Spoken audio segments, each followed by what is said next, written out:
Difference. Okay.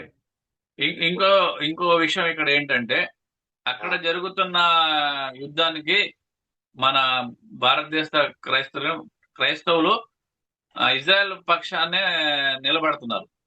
అవునండి. యెహోవా యూదుల వెంబట ఉన్నాడు. ఆయన యెహోవా వాళ్ళకి రక్షకుడు. ఆ యెహోవా యూదులకు రక్షకుడు ఉన్నప్పుడు వాళ్ళని ఎవరు ఏమీ చేయలేరు అనేది కూడా మనం వీడియోస్ చూస్తున్నాము, కామెంట్స్ కూడా అవునండి. చూస్తున్నాము. ఇప్పుడు ఒక చరిత్రలో వెళ్ళి చూసుకుంటే, ఏదైతే జీసస్ ని చంపింది యూదులే అని ఒక విషయం కూడా బయటకు వస్తుంది. అవునండి. ఇప్పుడు వాళ్ళు దేవుడుగా నమ్మిన వ్యక్తి ఆయనని చంపిన వాళ్ళని ఎందుకు సపోర్ట్ చేస్తున్నారు ఇక్కడ యూదులను? చూడండి. ఇక్కడ చూడండి, ఒక విషయం ఏంటంటే ప్రధానంగా ఉమ్, ఆ నెరేషన్ అనేది ఏదైతే ఉందో, నెరేటివ్ ఉంటే చూసారా, కథనం. ఆ ఉమ్, కథనాన్ని మార్చవచ్చు. క్రమంగా ఉమ్, ఒక ఒక తప్పుడు ప్రచారం చేసి ఒక కథనాన్ని ఉమ్, పందిని నంది, నందిని పంది చేయటం అనేది మనం చెప్తున్నాం కదండి. అలాగా చేయవచ్చు. అవును. నిజంగా చెప్పాలంటే యేసు అనంతరము క్రైస్తవ సమాజం యూదుల పట్ల చాలా ఆగ్రహోదగ్రమై ఉండేది. ఓకే. లక్షలాది మంది యూదుల్ని క్రైస్తవులు చంపారండి. అసలు ఓకే. యూదులు బతికి బట్ట కట్టారు అంటే దానికి కారణం ఏంటి అని అన్నప్పుడు, చరిత్రలో స్వయంగా యూదా పండితులు చెప్పినటువంటి మాట, ప్రవక్త ముహమ్మద్ రావడం యూదులకు రక్షణ కలిగింది అని అంటున్నారన్నమాట. ముహమ్మద్ ఓకే. ప్రవక్త కనుక వచ్చి ఉండకపోతే క్రైస్తవుల చేతుల్లో యూదులు ఎప్పుడో అంతమైపోయేవారు అని చెప్పేటువంటి విషయాలు కూడా ఉన్నాయండి. ఒకటి. ఓకే. అలాగే దాని రిఫరెన్సెస్ ఇస్తాను మీకు. అలాగే యూదులు యూదులకు స్వర్ణయుగము యూదులకు స్వర్ణయుగము 8 నుండి 1200 సంవత్సరాలండి. క్రీస్తు శకము 8 నుండి 1200 సంవత్సరాలేంటి ఓకే. యూదులకు స్వర్ణయుగము. తర్వాత యూదులు ఆర్థిక వికాసము, జ్ఞాన వికాసము అంతా జరిగింది ముస్లిం ఎరాలోనే ఓకే. అని నేను చెప్పింది కదండి. ఎవరు చెప్తున్నారు ఈ మాటలన్నీ కూడా? మన యూద యూద పండితులు, వాళ్ళు రాసిన ఓకే. పుస్తకాలు. ఆ వాళ్ళు స్వయంగా ఈ విషయాలను కూడా చెప్పారు. వారి రిఫరెన్సెస్ కూడా ఉన్నాయి. మీకు కావాలంటే పంపిస్తాను, చూడండి. చెప్తున్నారు. కాబట్టి అసలు యూదులు పోనీ ఫ్రెంచ్ లో ఉండేవారు. ఫ్రెంచ్ నుండి యూదుల్ని బయటకు గెంటింది ఎవరు? క్రైస్తవులే కదా. రష్యా నుంచి తెలిసింది ఎవరు? అక్కడ కూడా ఏంటంటే క్రైస్తవులే కదా. ఏ ప్రాంతం నుంచి యూదులు చేసినా కూడా అది. సరే, క్రైస్తవులు కూడా తర్వాత వచ్చారు. యేసు వచ్చిన తర్వాత కదా క్రైస్తవులు వచ్చింది. అవును. మరి అంతకు ముందు కాలంలో వెళ్ళినట్టయితే 2000 సంవత్సరాలండి అప్పుడు. ఆ 2000 సంవత్సరాల కాలంలో కూడా యూదుల్ని రాచిరంపాన పెట్టింది అనేక మంది ఉన్నారు. బెబిలోనియన్లు ఉన్నారు. తర్వాత ఈ పర్షియన్స్ ఉన్నారు. రోమన్స్ ఉన్నారు. వీళ్ళందరూ కూడా వాళ్ళని చాలా ఘోరమైనటువంటి హింసలు గురి చేశారు. ఎందుకు చేశారు అంటే, బైబిల్ ఒకే మాట అంటుంది. మీరు చేసిన దుర్మార్గాల కారణంగా నేనే వాళ్ళని మీ మీద పంపించానని దేవుడు చెప్తున్నాడు. ఇదండి బైబిల్ చెప్పేది ఇది. అవును. ఎందుకు ఎటువంటి దుర్మార్గాలు వాళ్ళు చేస్తారు? వాళ్ళు అదే మొత్తం చాలా స్పష్టంగా చెప్పారండి బైబిల్‌లో. వాళ్ళు ఏంటంటే వడ్డీ వ్యాపారం చేస్తారు. తర్వాత జనాల్ని హింసిస్తారు. తర్వాత దారుణమైన హత్యలు చేస్తారు. ఇవన్నీ కూడా పెద్ద లిస్టే ఇచ్చాడు దేవుడు. ఓకే. ఇంకోటి, దేవుడు వాళ్ళనే వాళ్ళనే స్వర్గానికి అర్హులు మేమే, దేవుడు మమ్మల్నే స్వర్గంలోకి రాణిస్తాడు, మేమే ఉన్నత శ్రేణుమైన మనుషులము, మిగతా వాళ్ళందరూ క్రిమి కీటకాలు, వీళ్ళు భూమి మీద బ్రతికే ఏమంటారు దానికి, అర్హత. ఇది లేదు. ఆ, ఆ, అర్హత. భూమి అర్హత. అది అర్హత లేదు. కరెక్ట్ వాడిది, అర్హత లేదు అనే మాటలు కూడా మనకి వినిపిస్తున్నాయి. అది వాస్తవమేనా? అది చెప్తున్నాను కదండీ. బైబిల్‌లో అలాంటి మాట ఎక్కడా లేదు. ఒక్క సింగిల్ పాయింట్ లేదు బైబిల్. బైబిల్‌లో ఏం చెప్తుందంటే, నీతిమంతులకు రక్షణ అని బైబిల్ చెప్తుంది. నీతిమంతులకి. యూదులకు రక్షణ, క్రైస్తవులకు రక్షణ అనే మాట లేదండి బైబిల్‌లో లేదు. బైబిల్‌లో ఉన్నదేంటంటే, ఎవరైతే నీతిమంతులుగా నడుచుకుంటారో వారిని నేను ఆదరిస్తాను. ఎవరైతే అనీతిమంతులు అవుతారో వాళ్ళని శిక్షిస్తాను అని స్పష్టంగా బైబిల్ చెప్తుంది. ఇవన్నీ వీళ్ళ ఓకే. కల్పనలండి, కట్టుకథలండి. ఇటు బ్రాహ్మిన్స్ అలా మాట్లాడుతున్నారు. బ్రాహ్మిన్స్ లో కూడా ఉన్నారండి. మేమే చాలా ప్రియులం దేవుళ్ళకి అనేటువంటి మాట భావన ఉంది. వేద శాస్త్రాలు ఎక్కడో కూడా బ్రాహ్మణుడు పుట్టుకతో బ్రాహ్మణుడు వాడు దుష్టుడైనా మంచుడనే భావన వేదంలో లేదు. అలాగే దుష్టుడైన మంచుడనే భావన ఇటు తౌరాత్‌లో లేదు. ముస్లిముల్లో కూడా కొంతమందిలో ఈ భావన ఉంది. ఏంటంటే, మేము ముస్లింలు మేమే జన్నత్‌కి వెళ్తాం, మిగతా వాళ్ళందరూ కూడా నరకానికి పోతారనే భావన కొంతమంది ముస్లిముల్లో ఉంది. కానీ నిజానికి ఖురాన్‌లో ఎక్కడా కూడా ముస్లింలు స్వర్గానికి వెళ్తారనే పాయింట్ లేదండి అక్కడ. ఎవరు వెళ్తారు? ముత్తఖీలు వెళ్తారని ఉంది. అంటే తక్కువ ఉన్న వాళ్ళు వెళ్తారు, శాంతి కలిగిన వాళ్ళు వెళ్తారు, విధేయులు వెళ్తారు స్వర్గానికి అని ఉంది గాని, ముస్లిం అనే పేరిట ఎలాంటి వాగ్దానం లేదు. ఇదంతా కూడా ఏంటంటే ఎక్స్‌ట్రీమిస్ట్‌లు. రిలీజియన్‌లో ఉన్నటువంటి ఎక్స్‌ట్రీమిస్ట్ ఏంటంటే వీళ్ళు తప్పుడు వ్యాఖ్యానాలు చేసి ప్రజల్ని మోసగిస్తున్నారు. యూదులు కూడా ఈరోజు విపరీతమైన మీరన్నట్టు విపరీతమైనటువంటి దుర్మార్గ భావాల్లో ఉన్నారు. దాని ఎలాంటి ఆధారం పరిశుద్ధ బైబిల్ గ్రంథంలో ఓల్డ్ టెస్ట్‌మెంట్ ఒక్కటి గాని ఒక్కటి లేదు. ఈ ఈ వాళ్ళు చెప్తున్న మాటలో వాళ్ళ గ్రంథమైన తౌరాత్‌లో ఉందా? లేదు కదా! అదే చెప్తున్నాను. మేము గొప్పవాళ్ళం, యూదులే గొప్పవాళ్ళు, మిగతా వాళ్ళు నీచులు, హీనులు అనేటువంటి మాట ఎక్కడ ఓల్డ్ టెస్ట్‌మెంట్‌లో లేదండి. వాళ్ళు క్రియేట్ చేస్తున్నారంటారా అది? వాళ్ళు క్రియేట్ చేసి ఒక విషయం ఏంటంటే ఇక్కడ ఏముందంటే ఆ కాలంలో ఆ కాలం ఏంటి అది ప్రవక్తల కాలంలో దేవుడు ప్రవక్తల్ని నియమించినప్పుడు సజ్జనులు, దుర్జనులకు విభజన జరుగుద్దండి అక్కడ. ఎప్పుడు ప్రవక్త ఉన్నప్పుడు. జ్ఞాపకం పెట్టుకోవాలి ఈ మాట. ప్రవక్త ఉన్నప్పుడు ఒక విభజన జరుగుతది. దుర్మార్గులు తర్వాత సజ్జనులు. సజ్జనులు అంటే పుణ్యాత్ములు, దుర్జనులు అంటే పాపిష్టులు. ఎవరిది? ప్రవక్త ఉన్నప్పుడు. ఇది అండర్‌లైన్ చేయాలండి ఇది. ప్రవక్త ఉన్నప్పుడు. ఎప్పుడైతే ప్రవక్త ఉన్నప్పుడు ఈ విభజన జరుగుతుందో అప్పుడు దుష్టులైన జనాలందరినీ చంపేయండి అని ఉంటది అక్కడ. దుష్టులు ఉన్న జనాల్ని ఒకటి మనుషులు చంపేయాలి, లేదంటే దేవుడే ఒక శిక్ష తీసుకొని చంపేస్తాడు దుష్టుల్ని. ఇదొక ఒక స్పెషల్ ఆపరేషన్ అన్నమాట ఇది. దీన్ని ఆపరేషన్ దేవుడు తీసుకొచ్చే శిక్షలు ఎటువంటివి? ఒకటి 2 ఎగ్జాంపుల్ చెప్పండి. 2 ఎగ్జాంపుల్స్ ఏంటి చూడండి. ఆద్, సమూద్ అనేటువంటి మన జాతుల గురించి ఖురాన్‌లోనూ ఉంది, బైబిల్‌లో కూడా వస్తుంది.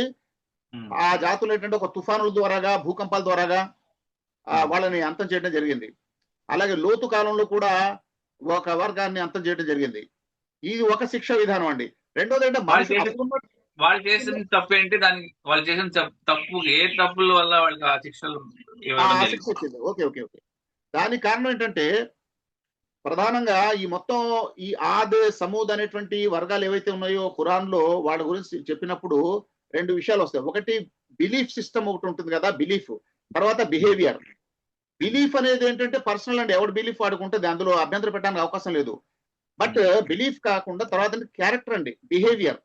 ఈ బిహేవియర్ విషయంలో వాళ్ళు అప్పుడు ఆ కాలంలో ప్రవక్తల కాలంలో వాళ్ళకు విషయం సత్యమని తెలిసిన తర్వాత కూడా అహంకారంతో తిరస్కరించేవారు.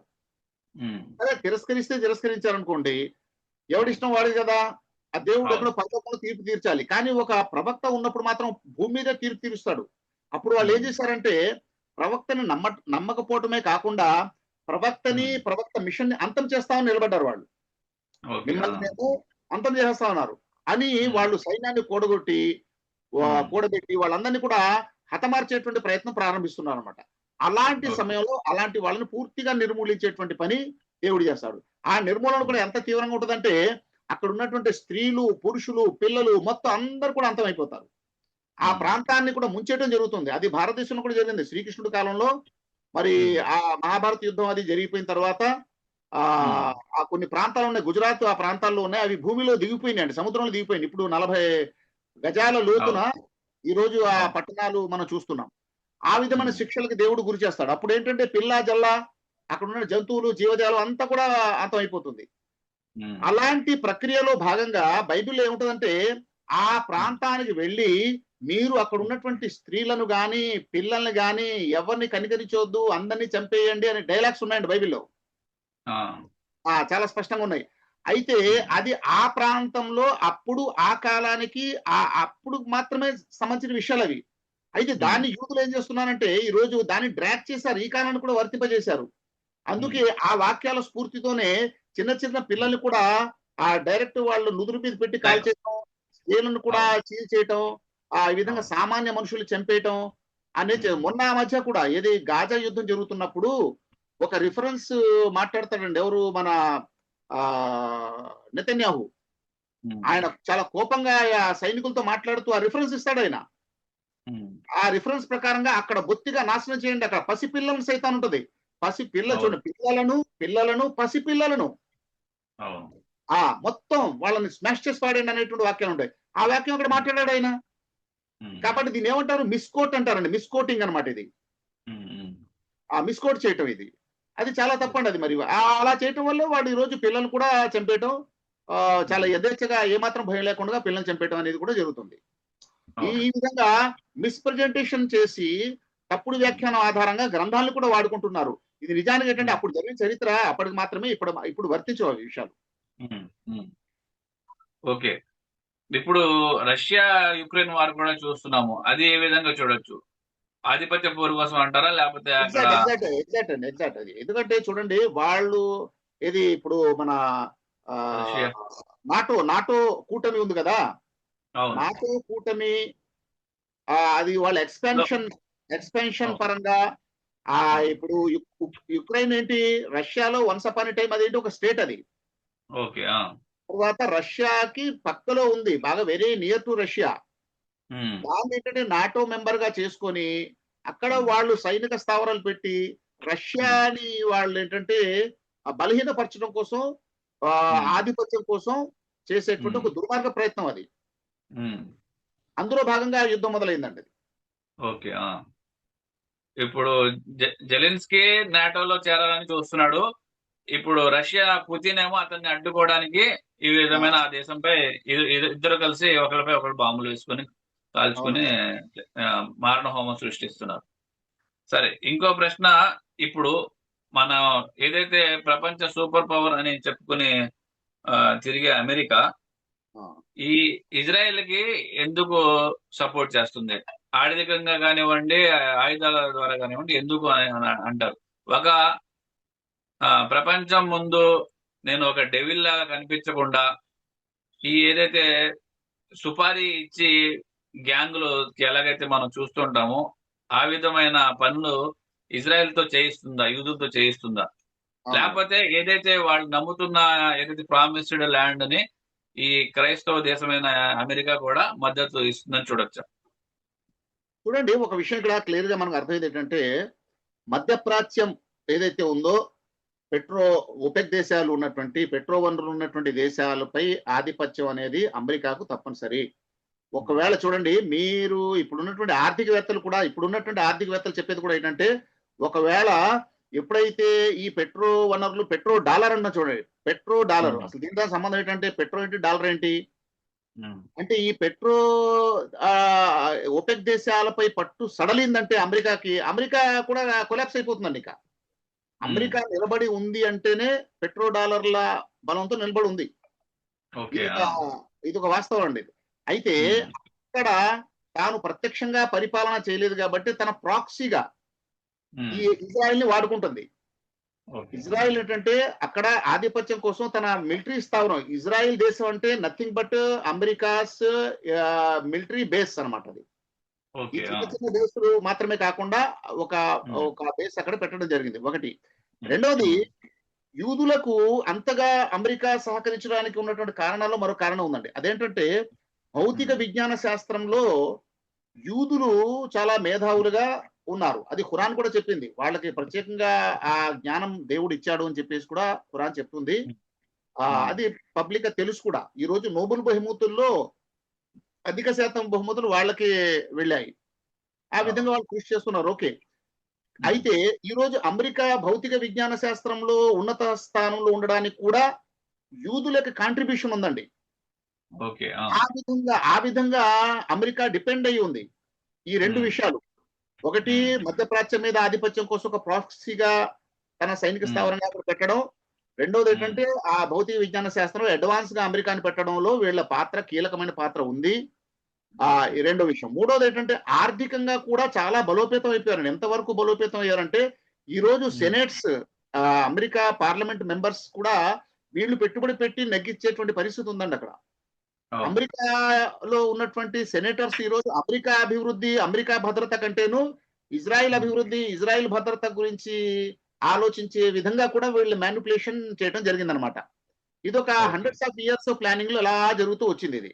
కాబట్టి ఇజ్రాయెల్ అనేది ఒక బలహీనత అమెరికాకి ఇప్పుడు. అంతేకాదు, మూడోది ఒకటి ఉంది. అదేంటంటే, ఇజ్రాయెల్ దగ్గర ఉన్నది, ఆ అధ్యక్షులు ఎవరైతే ఉన్నారో ఇప్పుడు ప్రజెంట్ ఉన్న ట్రంప్ విషయంలో కూడా బ్లాక్ మెయిలింగ్ కూడా చేస్తున్నారు. వీళ్ళకి ఏంటంటే వీళ్ళకి స్త్రీలతో ఇలాంటి కొన్ని దుర్మార్గపు చేష్టలు, ఫైల్స్ వచ్చినాయి కదండి, ఆ ఫైల్స్. ఈ విధంగా ప్రపంచంలో ఉన్నట్టు చాలా మంది దేశ అధ్యక్షుల్ని బ్లాక్ మెయిల్ చేసి వాళ్ళు ఫోటోలు తీసి దగ్గర పెట్టుకుంటారనమాట. ఆ విధంగా ఉమ్, బ్లాక్ మెయిలింగ్ కూడా ఈ రోజు ట్రంప్ కూడా చేయడం జరుగుతుంది. నువ్వు గాని మా ఉమ్, మాట విని మాకు సహకరించకపోతే, ఇరాన్‌ని క్రష్ చేయకపోతే నీ ఉమ్. నీ బండారం బయటేస్తాం, నీకు పరువు తీసేస్తాం అని కూడా వాళ్ళు భయపెట్టి కూడా చేస్తున్నారు ఈ పనులు. ఓకే. ఇప్పుడు ఏదైతే ఇజ్రాయెల్ తన లక్ష్యాన్ని సాధించుకోవడానికి ఎటువంటి దుర్మార్గాలకైనా దిగజారిపోతుందా?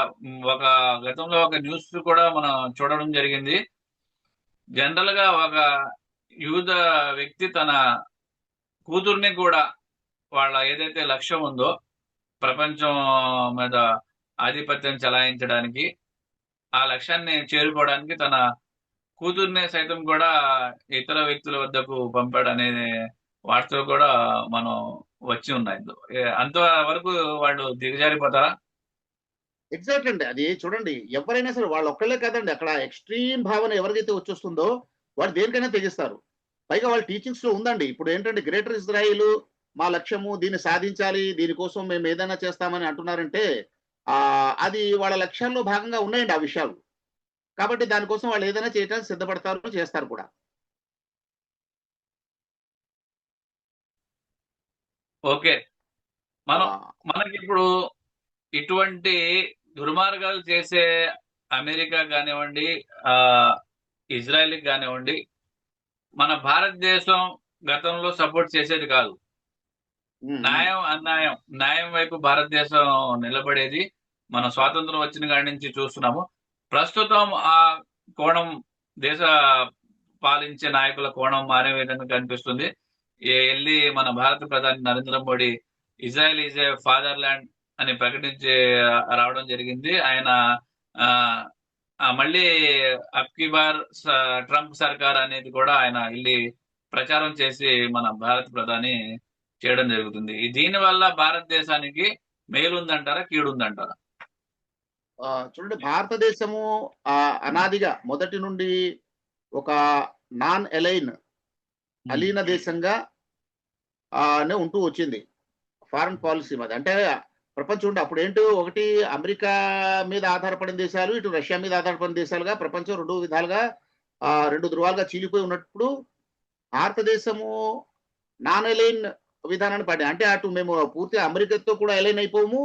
ఇటు ఉమ్, రష్యాతో కూడా అలైన్ అవ్వము. మేము స్వతంత్రంగా ఉంటాము అని ఉమ్, ఆ ఫారెన్ పాలిసీని ఆహ్, ప్రారంభం నుండి కూడా అవలంబిస్తూ వచ్చింది. ఉమ్, ఆ విధంగా చూస్తే ఇజ్రాయెల్, పాలస్తీనా సంబంధించినటి విషయంలో కూడా భారతదేశం పాలిసీ ఏంటంటే, అక్కడ 2 2 స్టేట్, 2 నేషన్ థియరీనే భారతదేశం బలపరిచింది. ఉమ్, అందులో ముఖ్యంగా మన భారతదేశం కాంగ్రెసే కాకుండా బీజేపీలో అటల్ బిహారీ వాజ్పేయి కూడా చాలా స్పష్టంగా చెప్పారేంటంటే, పాలస్తీనియుల్ని దురాక్రమణ చేయటం, వాళ్ళని అక్కడి నుంచి తొలగించడం చాలా తప్పది. పాలస్తీనా ఉమ్, దేశాన్ని మేము కట్టుబడి ఉన్నాం అనే ఉమ్, పాలిసీని అవలంబించారు. ఇజ్రాయెల్ యొక్క దమన నీతిని, దౌర్జన్యాన్ని భారతదేశం వ్యతిరేకిస్తూనే వచ్చింది.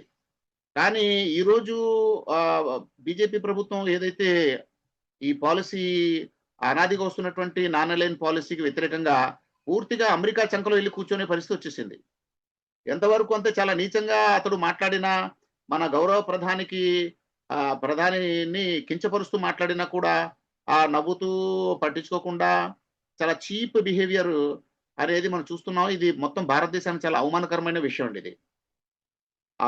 కాబట్టి అమెరికా మెప్పు పొందటానికి అమెరికా తొత్తు కాబట్టి ఇజ్రాయిలు ఇజ్రాయిల్ ఏది చేసినా కూడా దాన్ని సమర్థించడానికి సిద్ధపడేటువంటి మనస్తత్వం ఏర్పడింది. ఇది మన భారతదేశ భవిష్యత్తుకి ప్రమాదకరం అండి ఈ పోకడ. ఓకే. ఆ దేశానికి ప్రమాదకరం అనేది అనేది అంటున్నారు మీరు. ఈ ఎందుకు ఈ విధంగా వాళ్ళని వెనకేసుకురావడం? మన ప్రజలు కూడా, దేశ ప్రజలు కూడా కొంతమంది వి సపోర్ట్ ఇజ్రాయెల్ అదే. ఎందుకు దీనికి పూర్తి ప్రజలు కూడా అజ్ఞానం కారణం అండి. ఇక్కడ చూడండి ఉదాహరణకు ఏంటంటే ఏమంటారంటే పాకిస్తాన్‌తో యుద్ధం జరిగినప్పుడు ఇజ్రాయెల్ మాకు సహకరించింది ఉమ్, అంటున్నారు. బానే ఉంది. ఇక్కడ చాలా పెద్ద కుట్ర. ఇజ్రాయెల్ నిజంగా భారతదేశాన్ని ప్రేమిస్తుందా అంటే ప్రేమించడం లేదండి. దీనికి బండ గుర్తులు ఉమ్, చెప్పమంటారా? అవును. బండ గుర్తులేంటంటే మరి నిజంగా ఇండియా పట్ల ఇజ్రాయెల్‌కి ప్రేముంటే ఉమ్, పాకిస్తాను ఇండియాకి సపోర్ట్ చేయకుండా ఇది అమెరికా పాకిస్తాన్ సపోర్ట్ చేయకుండా ఆపొచ్చు కదా. ఉమ్, పాయింట్ అర్థమైందండి. ఆ, భారతదేశం పట్ల ఇజ్రాయెల్ కి నిజంగా ప్రేమ ఉంటే అమెరికాను పాకిస్తాన్ కి సహాయం చేయకుండా నిలువరించవచ్చు కదా అంటున్నాను నేను. అలా నిలువరించగలుగుతుందా? లేదు. ఇది ఒకటి. రెండో విషయం ఏంటంటే ఆ ఇటు అటు అమెరికా ఏమో పాకిస్తాన్ సహాయం చేస్తుంది, ఇటేమో ఇండియాకి ఇజ్రాయెల్ సహాయం చేస్తుంది. బాగా జాగ్రత్త గమనించండి. ఇప్పుడు ఏం చేస్తారు, ఇండియా పాకిస్తాన్ మధ్య ఘర్షణ జరుగుద్ది, యుద్ధం జరుగుతుంది అనుకోండి.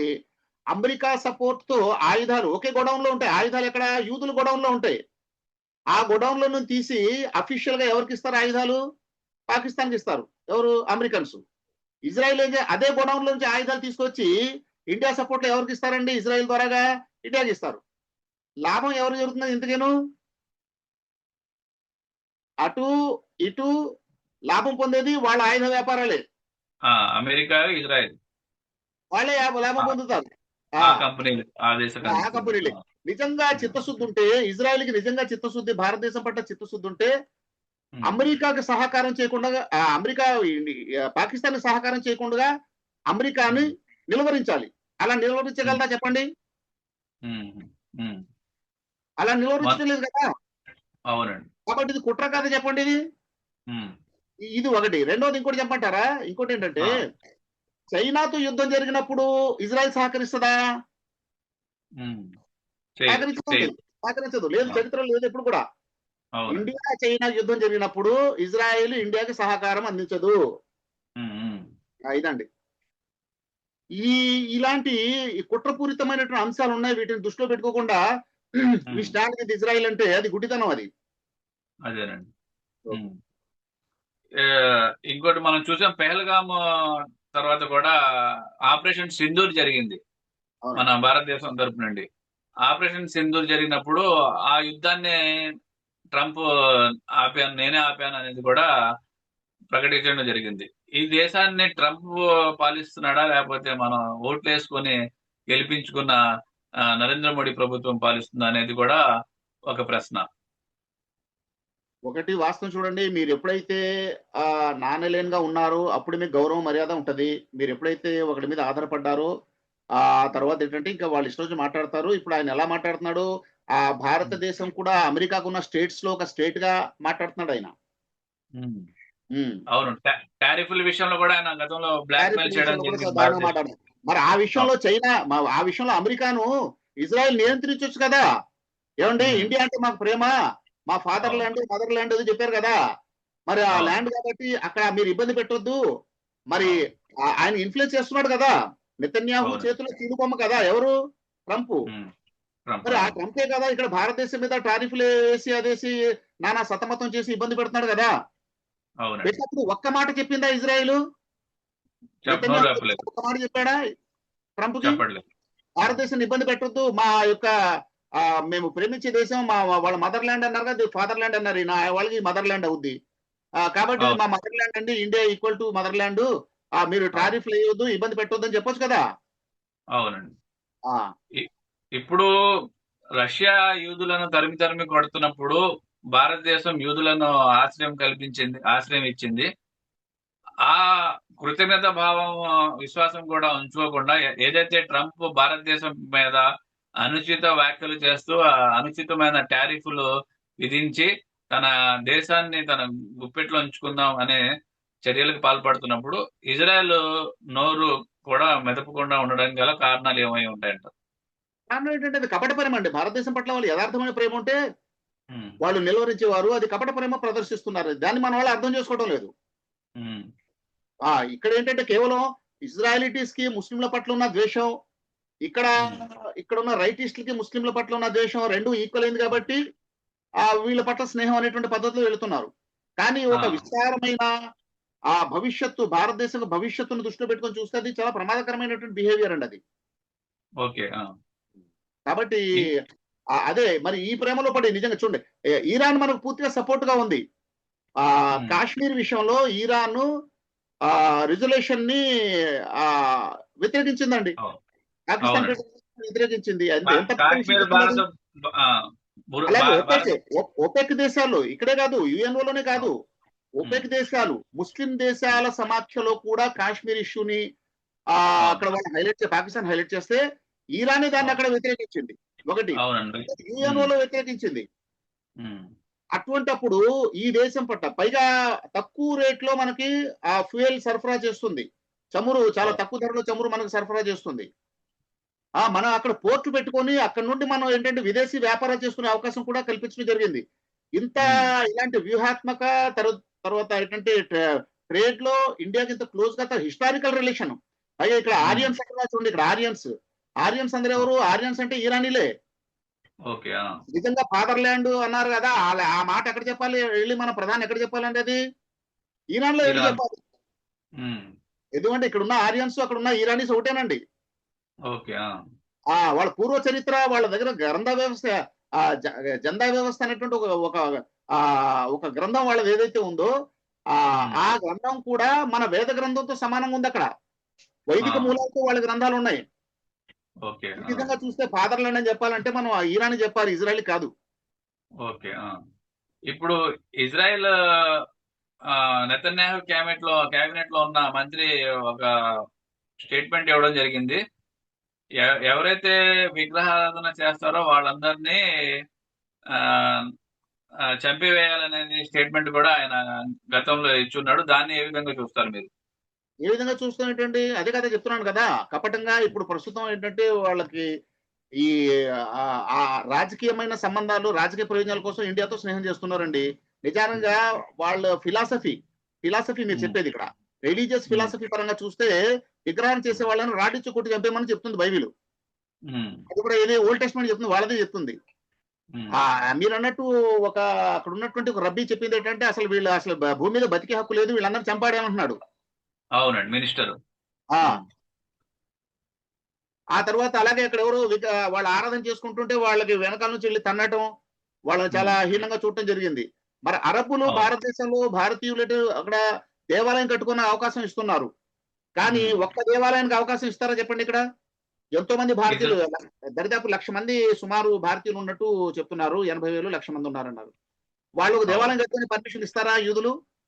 ఉమ్, వా మరి ఏ రకంగా అది వాళ్ళ ఫాదర్ అయిపోయింది? ఉమ్, వా ఏదైతే భారతదేశం హిందువులు ఎవరైతే ఉన్నారో అక్కడ విగ్రహారాధన చేసేవాళ్ళు, వాళ్ళు విగ్రహారాధన చేసుకోనివ్వండి, ఇతర విధంగా ఆరాధన చేసుకోండి, వాళ్ళు నమ్మారు కాబట్టి దానిని ఆ విధంగా ప్రొసీజర్ ని ఫాలో అవుతున్నారు. వాళ్ళకి స్వేచ్ఛ ఉంది. ఆ స్వేచ్ఛని కూడా ఇజ్రాయిల్ రానున్న రోజుల్లో ఆ మీరు భారతదేశంలోనే కానివ్వండి, అక్కడ ఇజ్రాయెల్లో ఆ, ఉంటున్న భారతదేశ పౌరులు కూడా ఒక వ్యక్తి సాష్టాంగంగా ఇజ్రాయెల్ వ్యక్తి దగ్గర పడడం జరిగింది. అతన్ని కాళ్ళతో కొడుతున్నాడు. మనకి అది ఆ వీడియోస్ కూడా వైరల్ అయినాయి. అయిపోయింది. కాళ్ళతో కొట్టాల్సిన అతను మనిషి కాబట్టి అతన్ని కాళ్ళతో కొట్టాల్సిన ఒక కుక్కను జంతువును కొట్టినట్టు కొడుతున్నాడు. ఆ విధమైన చేష్టలు చేయకుండా అతను లేపి ఇక్కడ ఈ దేశంలో ఎటువంటి చేయకూడదు అనేది సున్నితంగా చెప్పాల్సింది పోయి ఒక జంతువుని కొట్టినట్టు కాళ్ళతో కొడుతున్నాడు. అదే యాటిట్యూడ్ భవిష్యత్తులో కూడా చూపే అవకాశాలు ఉన్నాయంటారా భారతదేశ ప్రజల పట్ల? ఖచ్చితంగా ఖచ్చితంగా ఉన్నాయండి. ఖచ్చితంగా యూదులు, ఆ, యూదుల యొక్క ఎక్స్ట్రీమ్ యూదులు ఎవరైతే ఉన్నారో, ఎక్స్ట్రీమిస్టులు ఎవరైతే ఉన్నారో, వాళ్ళు ఉమ్, ఓపెన్ గా చెప్తున్నారు, ఖచ్చితంగా చెప్తున్నారు. మేము ఈ విధానం ఏంటంటే ఈ భూమి మీద అసలు వీళ్ళని చంపేమని ఉంది. వాళ్ళ బైబిల్ చెప్తుంది కదా, వాళ్ళ గ్రంథం చెప్తుంది. ఆ రాడిచ్చే ఉమ్, కొట్టే చెప్పి చంపేమని చెప్తుంది, వాళ్ళు బ్రతకకూడదని చెప్తుంది. ఉమ్, కాబట్టి వాటిని ఆధారంగానే వాళ్ళు పిల్లలు చంపండి, పసిపిల్లలు చంపండి, ఆడలను చంపండి అని చెప్పినప్పుడు అదే పని వాళ్ళు అవును. చేస్తున్నారు, అక్కడ గాజాలో చేస్తున్నారు. ఉమ్, మరి ఆ పని ఎక్కడైనా చేస్తారు, ఎక్కడ ఆధిపత్యం, ఎక్కడ అవకాశం వస్తే అక్కడే చేస్తారు. అది వేరేగా ఓకే. చెప్పాల్సిన అవసరం ఉందండి ఇంకా. వాళ్ళ గ్రంథం తౌరాత్ కదా. అవునండి. మీరు బైబిల్ అనేది ఇందాక లేదు, తోరా అంటే పార్ట్ అండి, అది ఓల్డ్ టెస్ట్మెంట్ తోరా అంటారు, బైబిల్ ఓల్డ్ టెస్ట్మెంట్ అంటారు, దాన్ని తోరా అంటారు. మ్హూ. ఆ ఇప్- బైబిల్ ఓల్డ్ టెస్ట్మెంట్ అన్నా తోరా అన్నా ఒకటేనండి. ఓకే తౌరాత్. ఉమ్. ఇంజిల్ అనే పదం కూడా వాడడం జరుగుతుంది బైబిల్ కి. ఇంజీల్ అంటే న్యూ టెస్ట్మెంట్ అండి, అది యేసు మీద అవతరించిందని ఇంజీల్ అంటారండి. ఓకే ముందల ఎవరైతే యూదుల ప్రవక్త ఉన్నారో మోషే మూసా మోషే అలైహిస్సలాం. మోషే ఉన్నారు. ఇంకా చాలా మంది మోషే. ప్రవక్తలు ఉన్నారు. వాళ్ళకి అవును. ఇవ్వబడినటువంటి గ్రంథాలన్నీ కలిపి అది ఓల్డ్ టెస్ట్‌మెంట్ అండి అది. అవును. దేవుని వద్ద నుంచి వచ్చిన ప్రవక్తల్ని సైతం కూడా ఈ యూదులు, ఉన్నాయి. ఎక్స్ట్రీమిస్ట్ ఉన్నాయి. యూదులు ఉన్నాయి. చెప్తున్నాను కదండీ! చంపారని. ఇప్పుడు అది యేసు చెప్తారు. ఉమ్, వాళ్ళ గురించి తర్వాత వేరే ప్రవక్తలు కూడా చెప్తారు. బైబిల్ స్వయంగా చెప్తుంది. చాలా దుర్మార్గంగా ప్రవర్తిస్తారు. మనుషుల్ని కాదు, తర్వాత ప్రవక్తలను కూడా వీళ్ళు హతమార్చారు. ఆ ఉమ్, ప్రవక్తలు చంపిన చరిత్ర కూడా బైబిల్‌లో ఉంది. వాళ్ళు ఉమ్, కఠినాత్ములని బైబిల్ చెప్తుంది. ఒక ఒక వర్గం యూదుల్లో అది ఉందండి అది. ఒక ఎలిమెంట్ ఉంది. ఆ ఉమ్. ఎలిమెంట్ వల్లే సమస్య అండి ఇప్పుడు ఇక్కడ. ఓకే. ఆ! వాళ్ళని ఇప్పుడు జియోనిస్టులు అంటున్నారండి. జియోనిస్టులు అంటాం మనం. ఆ ఓకే. జియోనిజం అనేది వాళ్ళలో ఆ తప్పుడు వ్యాఖ్యానం ఆధారంగా ముందు నుంచి నడుస్తుంది. ఓకే. హిట్లర్ కూడా ఒక ఈ మాట అంటాడండి. హిట్లర్ కూడా ఒక మాట అంటాడు. ఉమ్, మరి తన దేశంలో ఒక 10% మంది అనుకుంటాను. 10% యూదుల్ని ఉమ్, వదిలేసాడాయన. ఉమ్, ఎందుకు వదిలేసావు వీళ్ళని అనంటే ఒక మాట ఉమ్, అంటాడు. అది చరిత్ర మీకు ఇందులో కూడా మీరు గూగుల్ చేసి చూడొచ్చు. ఉమ్. నేను చేసిన పని తప్పంటున్నారిప్పుడు. నేను చేసిన ఓ, పని సరైందే అని మీరు త్వరలో కొంతకాలం తర్వాత తెలుసుకుంటారంటాడాయన. అందు గురించి వీళ్ళని ఉమ్, వదిలేసానంటాడు. ఓకే. అంటే భవిష్యత్తులో వీళ్ళు చేసే దుర్మార్గాలు, వీళ్ళు చేసేటువంటి అరాచకాలు ఉమ్, దాన్ని చూచి ఆహా! ఆ రోజు హిట్లర్ వీళ్ళకి ఈ శిక్ష విధించాడంటే అది కరెక్టే అని మీరు అర్థం చేసుకుంటారు నన్ను. కాబట్టి కొంతమందిని వదిలేసానంటాడనమాట. ఓకే. ఉమ్, ఆ! ఈ ఎక్స్‌ట్రీమ్ గ్రూప్ ఏదైతే ఉందో వాళ్ళ వల్ల ప్రమాదమేనండి ఎవరికైనా సరే. ఒక యూదుల్లోనే కాదు. ఆ అవును. ఎక్స్‌ట్రీమ్ గ్రూప్ ఉంది. ఎవరిలో ఉంది? ఇటు హిందువుల్లో కూడా ఎక్స్‌ట్రీమ్ గ్రూప్ ఉంది. వాళ్ళకి అవకాశాలు లేకుండా స్తబ్దుగా ఉన్నారు వాళ్ళు. ఇనాక్టివ్‌గా ఉమ్, ఉన్నారు. అలాంటి ఉమ్, ఎక్స్‌ట్రీమిస్టులు ముస్లింల్లో కూడా ఉన్నారండి. ఓకే. ఇప్పుడు పాలస్తీనా, ఇజ్రాయిల్ ఆ ఇష్యూ ఏదైతే ఉందో అక్కడ ఉమ్, ఒక వర్గం ఇటు ఇది ఇది ఇంపార్టెంట్ పాయింట్ అండి ఇది. అదేంటంటే ఉమ్, ముస్లిముల్లో ఉమ్. ఒక వర్గం ఉంది. వాళ్ళేమంటున్నారు? మేము ఇజ్రాయిలు ఉనికిని ఒప్పుకోము. Israel okay. ఎగ్జిస్టెన్స్ ఉండకూడదు అని మాట్లాడే ఒక వర్గం ఉంది ముస్లిముల్లో. ఉమ్, అలాగే అక్కడ వాళ్ళేమంటున్నారు యూదుల్లో, ఇక్కడ గ్రేటర్ ఇజ్రాయిల్ ప్రాంతంలో ముస్లింలు ఉండడానికి వీల్లేదు. అందరూ అవును. మేమే ఉండాలి వాళ్ళంటున్నారు. ఇది అవును. ప్రాబ్లమ్ అండి ఇక్కడ. కానీ నిజానికి ఏం చెప్పాలి? ఇటు యూదా ధర్మం ప్రకారంగా, ఇస్లాం ధర్మం ప్రకారంగా ఏం చెప్పాలి? ఉమ్, యూదా ధర్మం ప్రకారంగా ఏం చెప్పాలి? ఓకే. ఇజ్రాయిలు ఉండాలి, పాలస్తీనా కూడా ఉండాలి. అవునండి. కోఎగ్జిస్టెన్స్ బ్రతికే హక్కు అందరికీ ఉంది. బ్రతికే హక్కు ఈ అందరికుంది. కాబట్టి భూమిపై. ఇది తౌరా ప్రకారంగా ముస్లింలు, యూదులు కలిసి జీవించాలి అని అక్కడ చెప్తుంది. అలాగే ఉమ్, ఖురాన్ ప్రకారంగా చూస్తే యూదులు, ముస్లింలు కలిసి ఉండాలని చెప్తుంది. ఖురాన్ ప్రకారంగా ఇజ్రాయిల్ ఉనికి ఉండాలి. తర్వాత అవును. పాలస్తీనా ఉనికి ఉండాలి. తోరా అవును. ప్రకారం కూడా ఇజ్రాయెల్ ఉనికి మన పాలస్తీనా ఉనికి కూడా ఉండాలి. ఓకే. ఏదైతే కానీ ఈ దైవ గ్రంథం. ఎక్స్‌ట్రీమిస్ట్ చూడండి ముస్లిం ఎక్స్‌ట్రీమిస్టులు ఆధారంగా చూస్తే ఒక ఇజ్రాయెల్ ఉండడం కుదరదు. ఒక ఇదే ఉండాలి పాలస్తీనా ఉండాలంటున్నారు. వాళ్ళ ఉమ్, ఎక్స్‌ట్రీమిస్టులు ఏమంటారు? పాలస్తీనా ఉండకూడదు. ఒక ఇజ్రాయెల్ ఉండాలి వాళ్ళు అంటున్నారు. ఇది సమస్య అండి ఇప్పుడు. ఓకే. ఇది ఈ ఈ ఏదైతే ఇస్లామిస్టులు, ఎక్స్ట్రీమ్ ఇస్లామిస్టులు ఉన్నారో వాళ్ళు ఈ ఇజ్రాయిల్ ప్రపంచం ఎవరు ఇవ్వని భూమి మీద ఏ, హిట్లర్ తరిమి తరిమి చంపుతున్నప్పుడు వాళ్ళు అక్కడ స్థానం, భూమి ఇవ్వడం జరిగింది.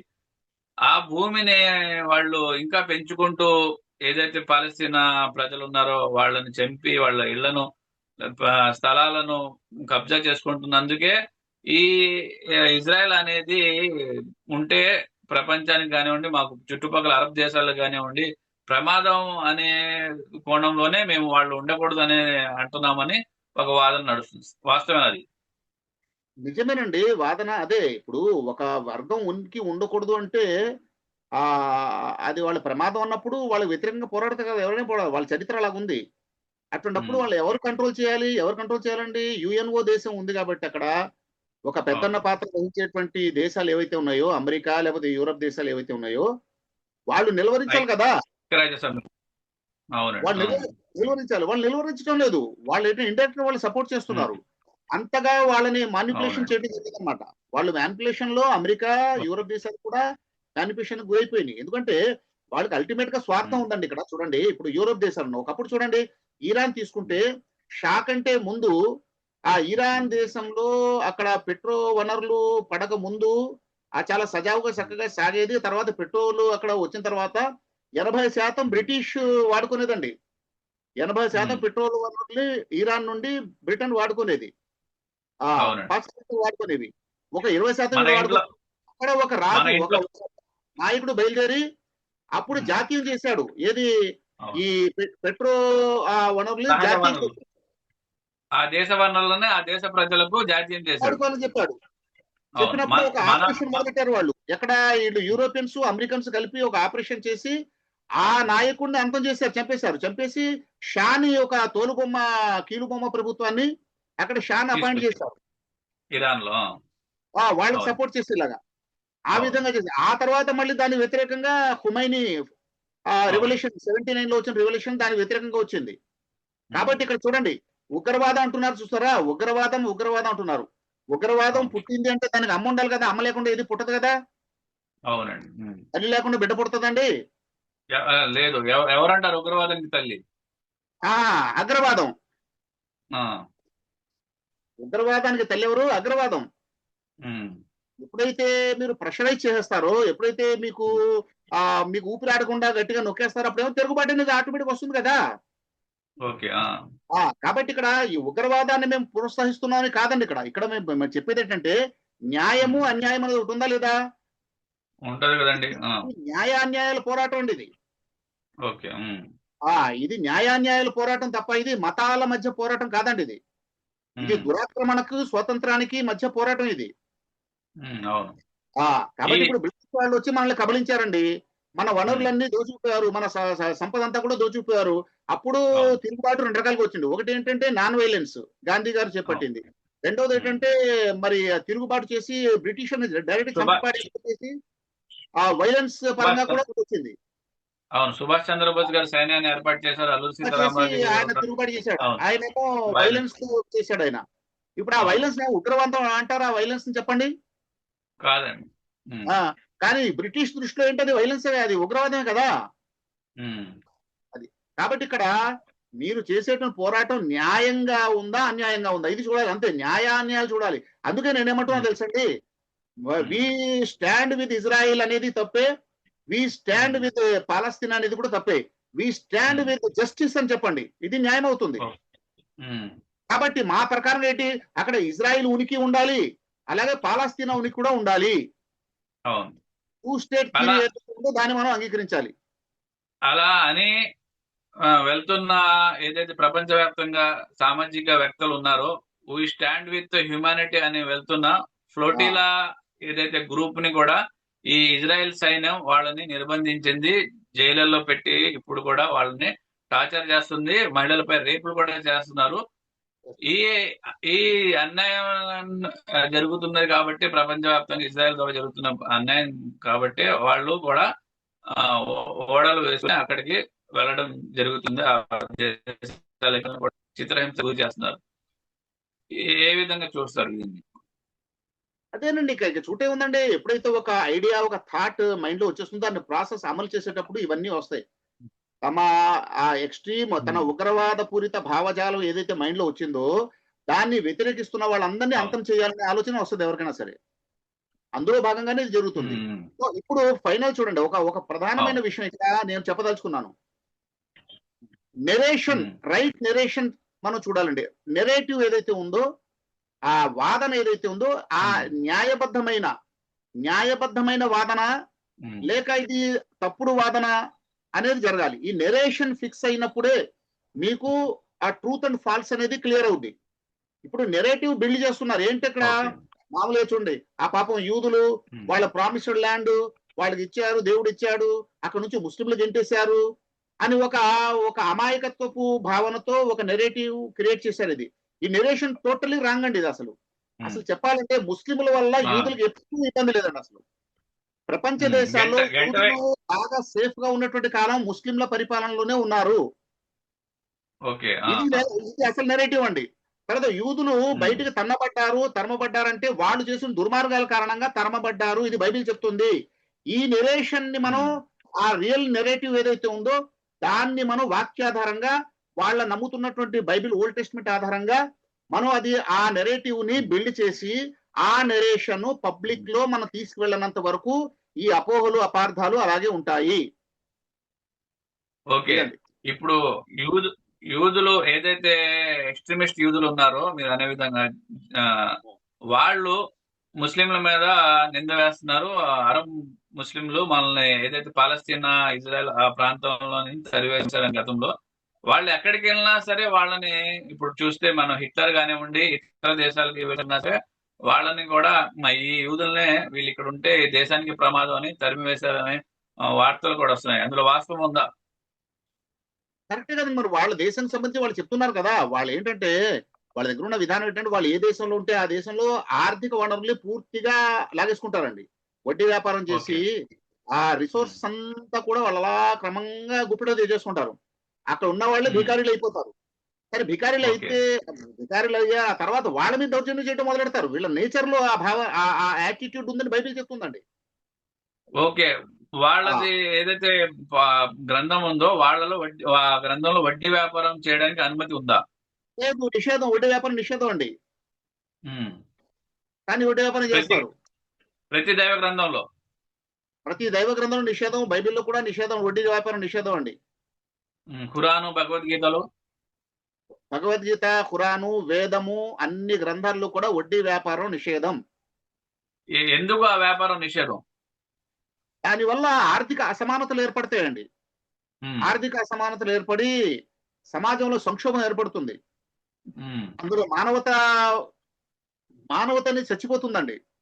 మనిషిలో ఒక ఉమ్. రాక్షసత్వం బయలుదేరిపోతుంది. సరే. ఇప్పుడు మనం డబ్బులు కావాలి మనకి మనకి ఉన్న వాళ్ళ దగ్గరికి వెళ్ళి డబ్బులు ఇవ్వండి నాకు ఫలానా అవసరం ఉందంటే నేను ఇస్తే ఇతనికి ఇస్తే నాకేంటి ప్రయోజనం నాకేంటి లాభం అనే కోణంలో చూసుకొని ప్రపంచవ్యాప్తంగా ఈరోజు వడ్డీ వ్యాపారం మూడు పువ్వులు ఆరు కాయల్లాగా విరాజిల్లుతుంది. అవును. రోజుకొక కంపెనీలు వెలుస్తున్నాయి పుట్టగొడుగుల్లాగా. అవును. ప్రపంచం అంతా దానిపై డిపెండ్ అయ్యి నడుస్తుంది. ఆ ఈ వ్యా- ఈ త- ఈ ఈ విధమైన వ్యాపారం సమంజసం కాదంటారా ఆత్మీయ గ్రంథాల కోణంలో? లేదండి. అది ఆ రకంగా ఏమాత్రం సమంజసం కాదు. అది ప్రాక్టికల్‌గా చూసినా కూడా మీకు ఉమ్. ఎకనామికల్ ఇంబాలన్స్ అనేది పెరుగుతుంది. అందుకే ఉమ్. అన్ని గ్రంథాలు చెప్తున్నాయి. ప్రాక్టికల్‌గా చూసినా కూడా అది ఇబ్బందికరమైన అంశమే. ఇప్పుడు మానవతా ఉమ్. దృక్పథం చూస్తే చూడండి వడ్డీ అనేది ఇప్పుడు అది అదొక డీటెయిల్ టాపిక్ అండి యాక్చువల్‌గా చెప్పాలంటే. అసలు వడ్డీ అవును. ఎప్పుడు వడ్డీ అవుతుంది? ఆ లాభం ఉమ్. తీసుకోవటం అంటే ఏ రకంగా లాభం తీసుకుంటే అది వ్యాపారం లాగే కదా! అది కూడా అని చాలా మంది అంటుంటారు. ఉమ్. అది ఆ ఉమ్. సున్నితమైన అంశం. దాని మీద ఎప్పుడైనా ఒకసారి మనం ఇన్ డీటెయిల్ మాట్లాడదామండి. ఓకే. ఇంకో విషయం ఏంటంటే ఆ ఈ ఇజ్రాయిల్ దేశం చేస్తున్న ఈ ఆ, దురాఘాతాలకు భవిష్యత్తులో ఆ, వాళ్ళు ఒక వన్ వరల్డ్ అనే కాన్సెప్ట్ తీసుకురావడానికి ప్రయత్నాలు జరుగుతున్నాయని మనకి వార్తలు వస్తున్నాయి. అందులో వాస్తవం ఉందా?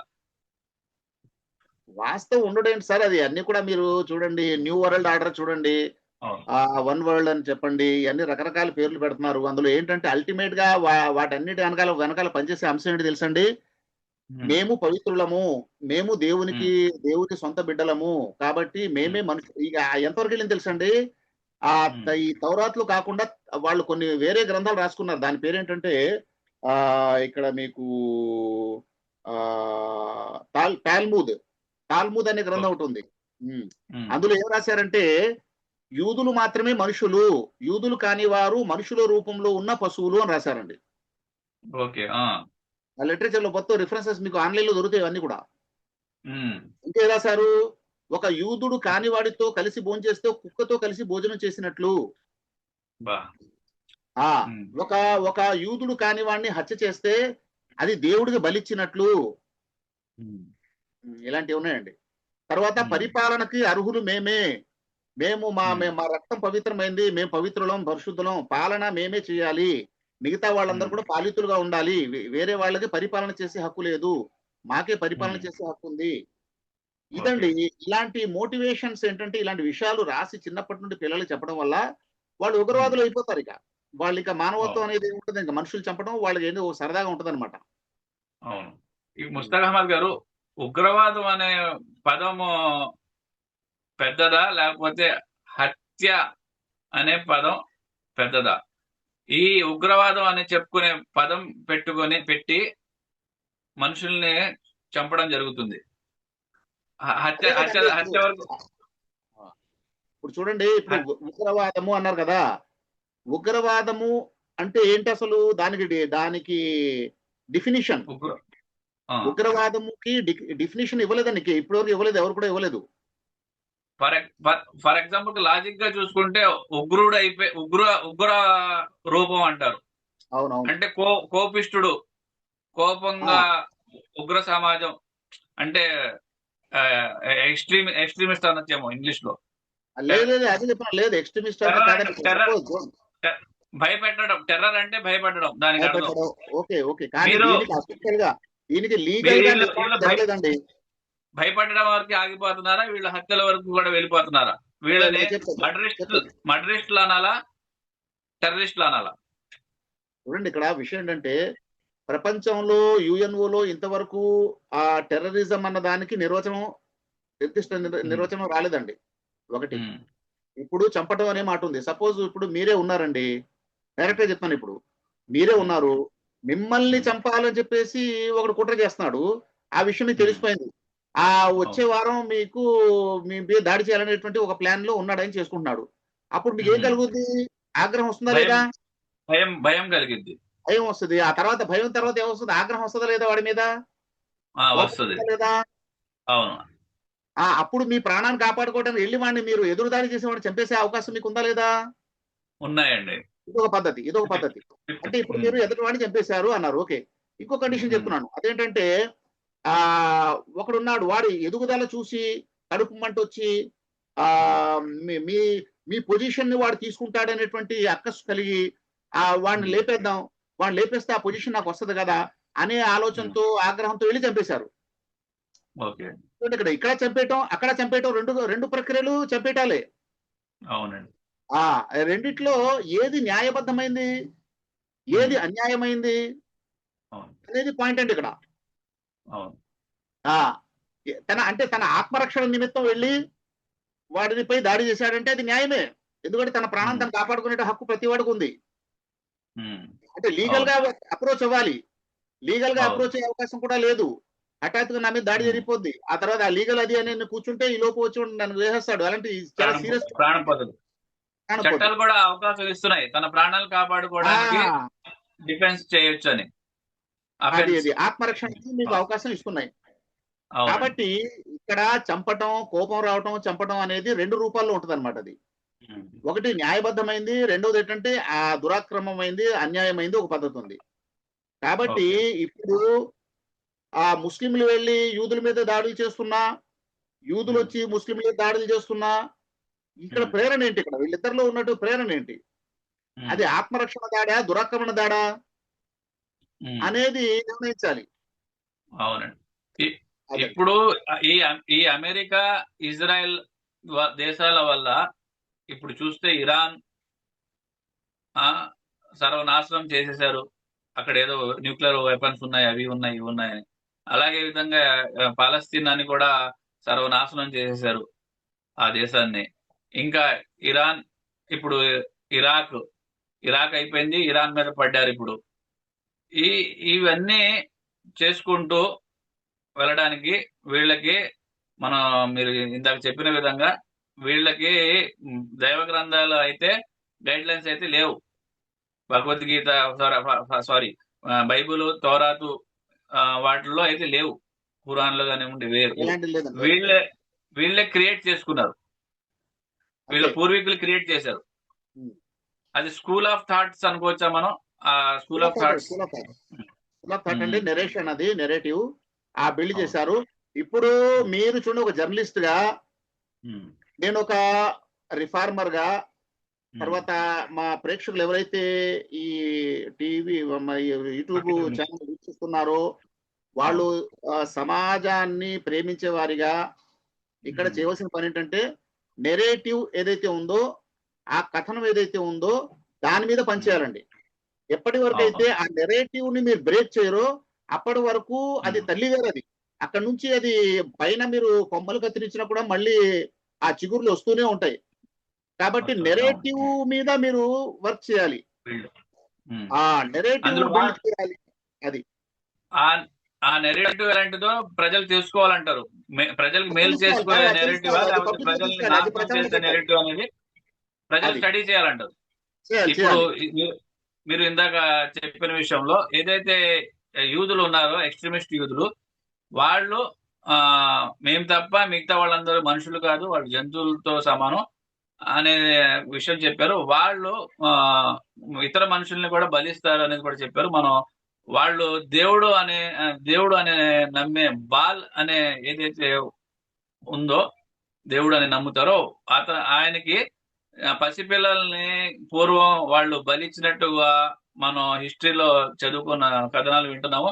ప్రస్తుతం కూడా వాళ్ళు కొన్ని ప్రాంతాల్లో సీక్రెట్స్ గా పసిపిల్లల్ని తీసుకువెళ్ళి ఆ అగ్నిలో బాల్ అనే విగ్రహం ముందు అగ్నిలో వేసేసి ఆ ఆ పసిపిల్లల ఏదైతే కేకలు ఉన్నాయో వినిపించకుండా డప్పులు వాయిస్తారు అనేది ఒక ఆ, వీడియో న్యూస్ ఇన్ఫర్మేషన్ అయితే వైరల్ అవుతుంది. అందులో వాస్తవం ఉందా?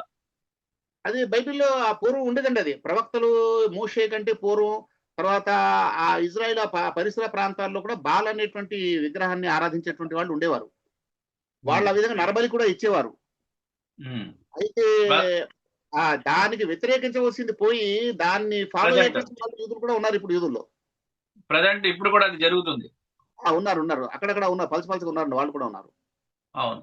ఇంకా ఇంకో విషయం ఏంటంటే, మనం ఎప్స్టీన్ ఫైల్స్ ద్వారా ప్రపంచానికి తెలిసిన విషయం ఏంటంటే, పసిపిల్లలు ఏదైతే మైనర్ పిల్లలు ఉన్నారో వాళ్ళతో శారీరక సంబంధాలు, కోరికలు తీర్చుకుని ఆ తర్వాత ఆ పిల్లల్ని టార్చర్ చేసి ఆ టార్చర్ చేసే సమయంలో ఆ పిల్లల ద్వారా వచ్చే ఆ రక్తము స్వీకరిస్తే వాళ్ళకి కొన్ని బిలీవ్స్ అనేవి జరుగుతున్నాయి అనేది కూడా బయట ఎఫ్స్టీన్ ఫైల్స్ ద్వారా బయటికి ప్రపంచానికి తెలియజేస్తుంది.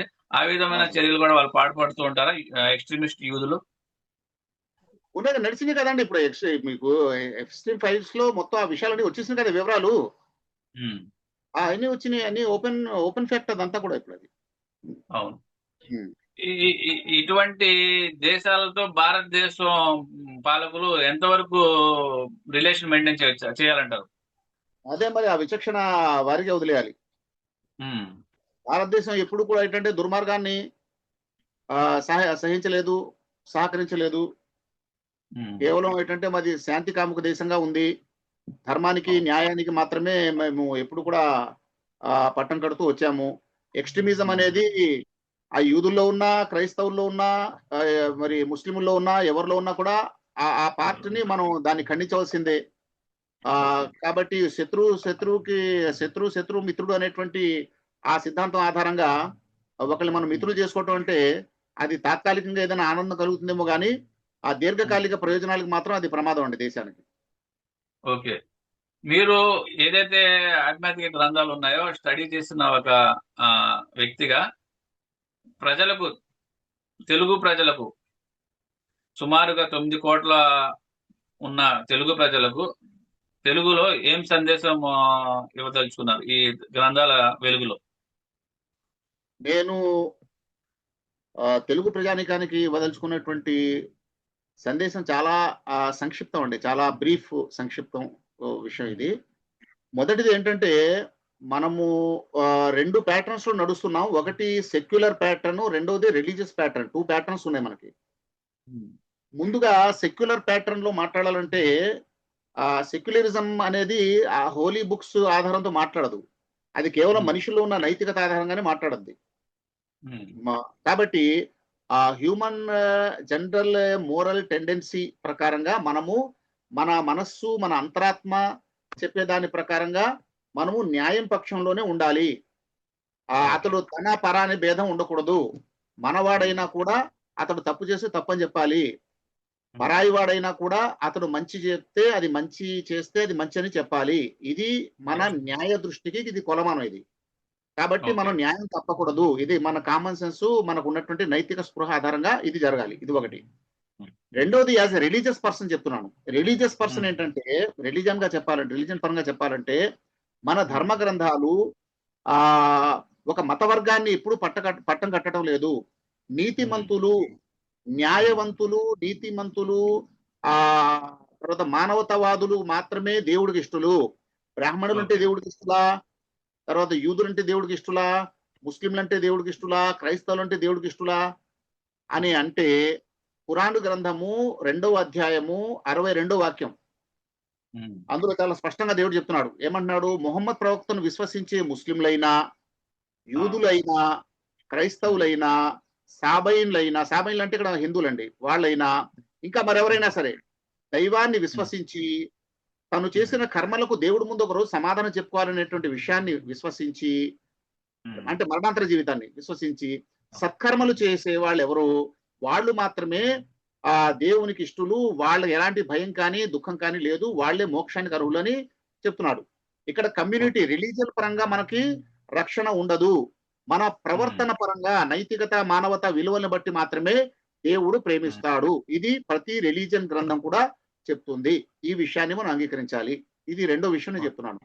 ఒక మూడో ఉమ్, విషయం చెప్పదలుచుకుంది ఏంటంటే, ఈ రోజు ఉమ్, మేము పాలస్తీనా పక్షంలో ఉన్నామని కొందరు అంటుంటే, మేము ఇజ్రాయెల్ పక్షంలో కొందరు ఉన్నామని అంటున్నారంటే, ఇది కేవలం ఉమ్, అజ్ఞానపూరితమైన భావావేశంతో కూడినటువంటి ఉమ్, భావాలే తప్ప వాస్తవం కాదు. వాస్తవం ఉమ్, ఏంటంటే, నిజంగా వాస్తవాన్ని అనుసరించే వాళ్ళైతే we stand with justice, we stand with humanity అని మాత్రమే నినదించాలి. ఇది మూడో విషయం. ఇక నాలుగో విషయం, ఉమ్, చివరి విషయం. అదేంటంటే, మనము మాట్లాడే విషయం అది ఆధారభూతమైంది, తర్వాత న్యాయపరమైంది అయి ఉండాలి తప్ప మనం ఎమోషనల్ గా ఏంటంటే ఏదో ఒక పక్షాన్ని గుడ్డిగా అనుసరించే విధానం ఉండకూడదు. ఇప్పుడు ఉమ్, యూదులు ఎవరు? యూదులు వాస్తవం ఏంటన్నప్పుడు తౌరా గ్రంథాన్ని ఆధారంగా చేసుకొని మాట్లాడాలి మీరు మాట్లాడాలి. ఉమ్, అలాగే హిందూ ఏంటి? ఒక హిందూ ఎలా ఉండాలి అని అన్నప్పుడు, ఉమ్, అంటే రిలీజియన్ పరంగా ఉన్నప్పుడు మీరు వేదం ఆధారంగా మాట్లాడాలి తప్ప మీరేదో ఉమ్, కల్పించుకున్న కాకమ కథల ఆధారంగా మాట్లాడకూడదు.